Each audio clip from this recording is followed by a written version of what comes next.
Le pôle commercial Mathieu Kérékou devient Tokpa Yoyo. Et le pôle agroalimentaire du Grand Nokoué devient Tokpa Daro. Tokpa Daro parce que le marché de l'ancien pôle agroalimentaire du Grand Nokoué, comme vous le savez, est un marché de gros.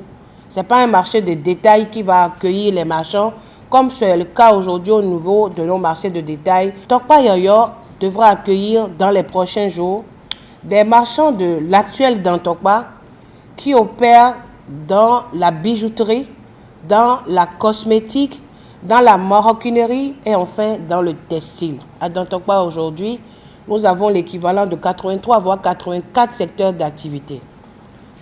Mais qu'il n'y a que 4 secteurs donc qui représentent des activités nobles qui vont aller à Tokpa Yoyo.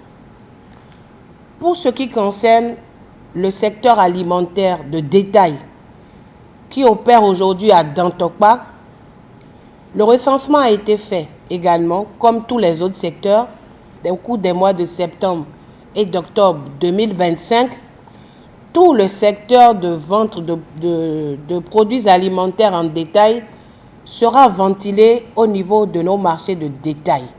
À Cotonou, il s'agira de 9 marchés de détail parce que le 10e marché de Cotonou, comme vous le connaissez, le marché de PK3 en l'occurrence, ce n'est pas un marché alimentaire. C'est un marché à statut spécifique parce que ça abrite les marchands de produits de friperie.